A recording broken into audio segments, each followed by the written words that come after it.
Yo, what's up everyone? Thank you for watching.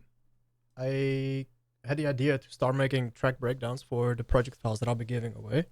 It's my first time recording it, so I'm just experimenting, trying to see what works, trying to see how I can help you guys with it.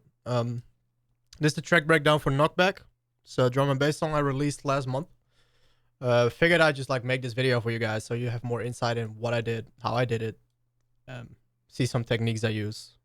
And maybe it can help you navigate your way through the project file. But let's just get into it. Don't want to make these too long because there's like 120 channels or something. So let's just get into it. Let's just start with the intro. Bunch of ambience, basically. A lot of impacts. A lot of Foley. Stuff like this. Atmospheric stuff. Footsteps. And if you layer them, sounds pretty cool.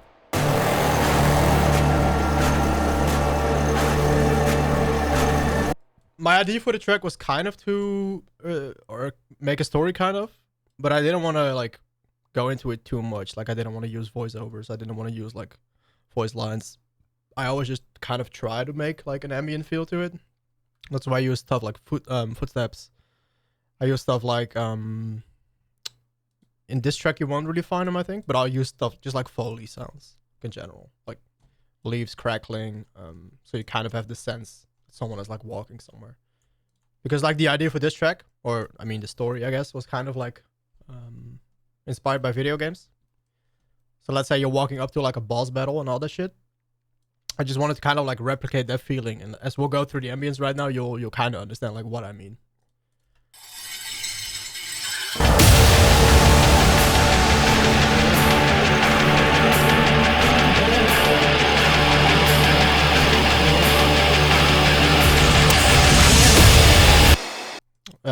Especially in the build, in the intro, there's not really too much to go into. More impacts, downlifters, more sweeps. I usually layer them. You could say that I layered too much. There's 6-7 rises and shit. But I just like to layer it so it kind of gives a cohesive feel. Kind of just makes everything flow into each other. So every single part of the track feels like it is where it belongs. It's not random chops throughout the arrangement. It all just flows into each other. Same thing here. Still in the intro, use reverse crash samples. Stuff like that, just to put everything together. Not using anything else in the intro, really just the ambience and the effects. So we can kind of go into the breakdown, or the build up, I guess. More stuff, more percussion, bunch of layers. I usually don't group process a lot. For this track I did. So what I have here is just a Combs filter. It's a trick I learned from Cyclops. What it kind of does is it just gives your high percussion more stereo. So we'll play it with. And then without. And I hope you can hear it on the recording, but it just gives more stereo to it. So you see, the mix is really low. It's just the default settings. I think I put stereo on. I think stereo is off by default, but just experiment with it a little bit. It's kind of giving the same effect as a Haas delay, I guess. It's just timing the left and the right a little bit apart, so it gives a little bit of stereo. But what I usually do for my high percussion is just a high cut. I don't want any, or a low cut, sorry. I don't want any lows to be into my, or to get into my high percussion. Because you wouldn't really pay attention to it, but if you look at a lot of the cymbals you will find, cymbal samples, they will contain high end, even though you don't expect it. So just to be sure, I always cut it out. And then I also have a shaper box here. Shaper box is no longer my way to really sidechain stuff, but for this track it was. But I think what I did here was just make the sidechain for the percussion a little bit faster. And here on the top right, you can see that the mix is lower. Because I don't really sidechain my high percussion anymore. I like to layer them with my drums. Just makes it more full. If basses started coming in the build-up, just play those. They're just drop basses that I filter in. So yeah, as the build progresses, the basses get more audible. So So yeah, you kind of get that idea, just to introduce the basis for the listener. More impacts, risers, sweeps. Everything is kind of layered, flowing into each other. Like I use 16 bar risers, but I use 8 bars as well, for the same reason, just so it's cohesive. If you've seen my other project files, you've seen this bass. It's just a sub bass that I use in every track to just to blend the whole build together and give more impact as well. Because my bad. A lot of the time you'll find build-ups without basses and they don't really hit like that. More Foley stuff.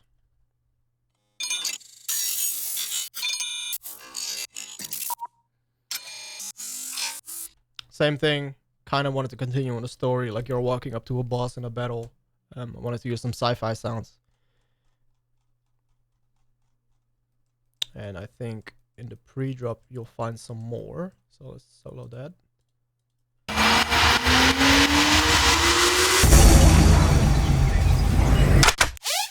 Stuff like that, like the gunshots, you know, you're walking up to the boss, you're loading your gun. Together with the voice line of the drop. Or the pre-drop. This one. Sounds like this.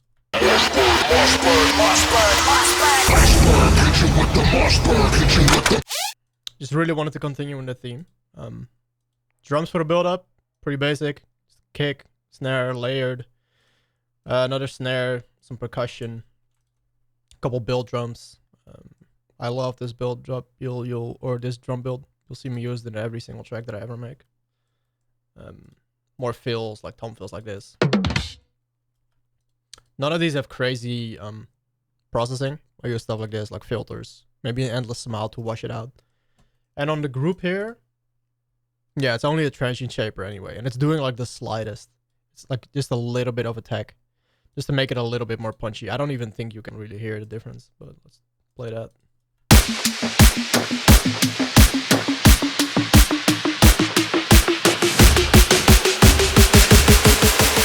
Maybe the slightest, just to give a little bit more end, or a little bit more top end to the drums. Probably did that when I mastered the track. So like I said before, these purple blocks you see on top here are my sidechain triggers. They're all MIDI, or MIDI nodes, I guess, and I route those to the sidechain bus, which is a shaper box here. Like I said, I don't use shaper box anymore. It's too clicky. There's a lot of artifacts to it, so I just resorted to like basic volume automation again, which is just, it's a little bit of a hassle because you have to copy the automation for every single drum, but it's just so much more clean. Just like even the Ableton utility is so clean, you won't get any clicks with it. So yeah, let's just play the build up and get into the drop.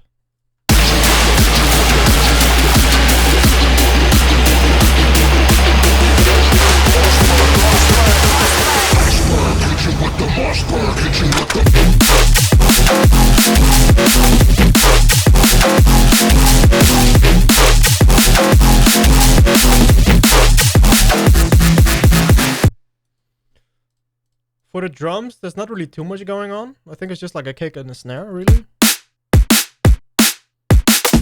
Got some fills. That's about it. Added some heads. A couple Teddy Killer head loops.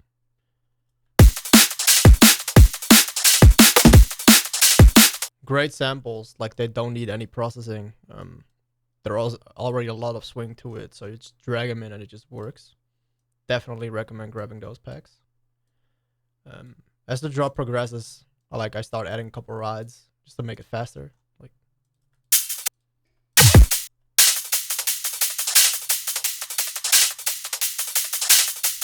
it starts building tension, you know, for the next section of the drop. But let's just get into the bases because I think that's the most interesting about this song. Couple downbeats, sound like this.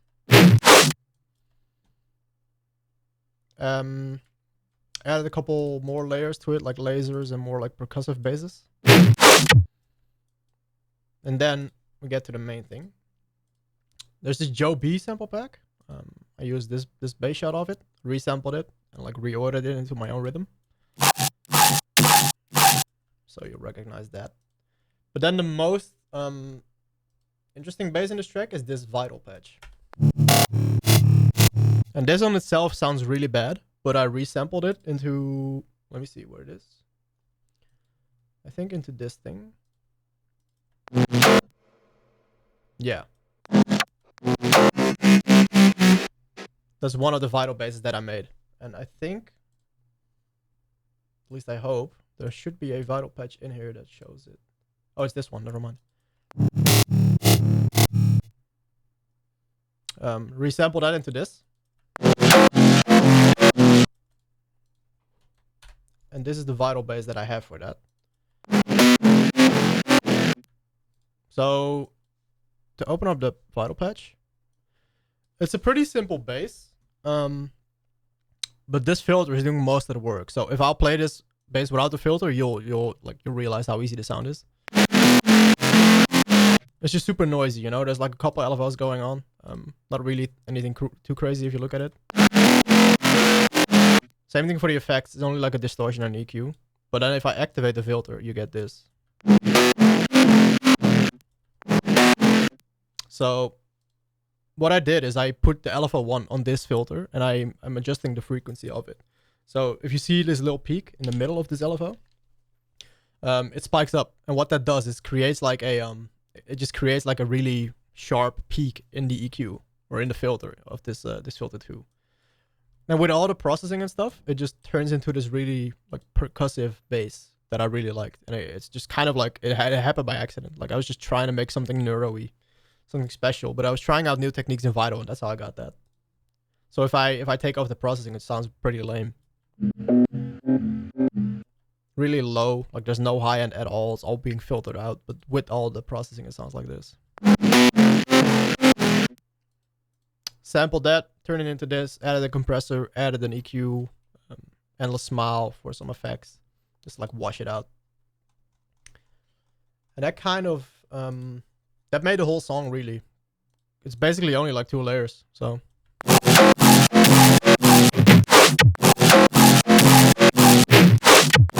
Same thing for this. It's just like resampled stuff.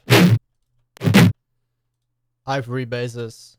I believe, yeah, this bass should be in this patch up here. And then to switch it up, just change the rhythm a little bit.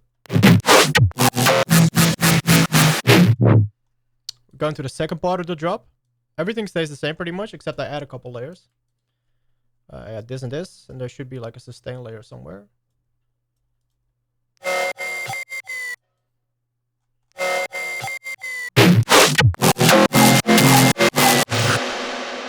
Just stays the same, just a little bit of variation, you know, that together with like, I show you the rides. And we'll go into the effects a little bit, because there is something going on here. What I always do in my tracks, I just layer stuff with like background loops like this. It just fills the spectrum, the frequency spectrum up with just background stuff. Because if I'll play it without, unsolo everything. Let's play it with.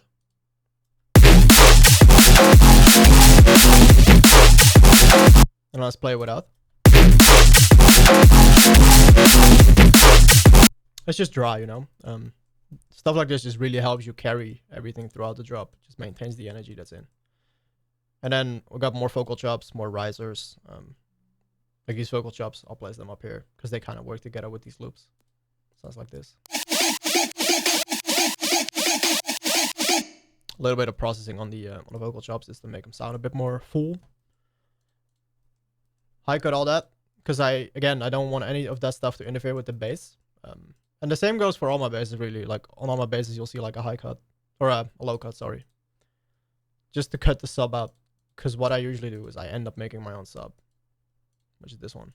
And if you're a Patreon already, you've seen this rack.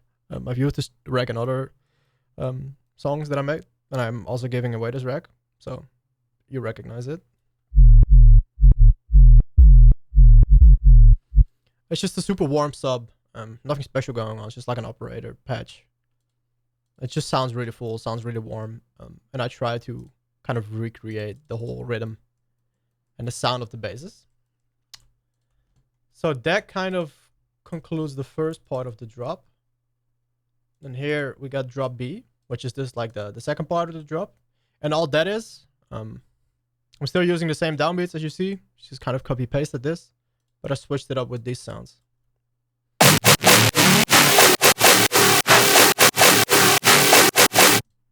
That's a really simple sound. It's just like a Vital preset I found, I think, from like a drum and bass pack. Added processing, resampled it into this, cut the lows out, added a little bit of soothe because it's quite a harsh sound. If you guys don't have soothe, highly recommend getting it. Like out of all the paid plugins, if you come across any in this project, soothe is the one you have to buy. It just makes it so much easier to mix your stuff down, takes the harshness out of the sounds. Just great overall. So yeah, this is just like 2 layers to kind of make like a gunshot sound. Again, Joe B. His basses are insane, just so percussive, really nails that sound. And together that sounds like this. As you see, I switched up the bass here just to be like a long legato note, just to go along with the flow of the second drop, or the second part of the drop. Effects wise, more risers, you know. Drop is coming to an end. We're going into the breakdown. So I had to add more risers to it to make it flow. We're going to the breakdown. Breakdown is pretty much a copy of the intro, changed a little bit, and I added some effects. I added layers like this, more atmosphere. You could copy like your intro and just make it your breakdown, but it's a little bit boring. I like to change it up a little bit. Add a couple more down filters, a couple more effects. Just change the sound a little bit. Going to the same build-up. Build-up's the exact same as the start. And then we're going into the second drop. Let me just close all this thing. Going to the second part of the drop. Pretty much the same. It's basically a copy and paste of the first drop, but what I did is... Let's see where the sound is. I think it's this one. Yeah, so what in the first drop was this. I just went into the serum patch, or the vital patch. I changed a couple things. Kind of give it like an overtone vibe to it. Kind of sounds like a fifth or a third or something. Just to make a little bit of variation in the drop. Like this is the second drop. Versus the first drop. Just a little bit more energy, but pretty much everything is the same, and especially the second part of the second drop it's just a copy of the first part, so nothing changes there. Like this part is the exact same. Then we go out with the outro. Same stuff, more down filters, more risers, more ambient stuff, just to really conclude the song. Nothing crazy going on there. Let's just take you through the group processing real quick. I don't think there is any. Oh, okay, never mind. I forgot to show you guys this plugin. This is Fresh Air. It's free. At least when I got it, it was free. I still think it is. It's a Slate Digital plugin, but what it does is amazing. Like, I think they describe it as like an equalizer, an exciter, and a compressor in one. But what it basically does is it just makes the sound more like alive. It gives more top end. But to show you guys, let's just play it on the ambience in the intro.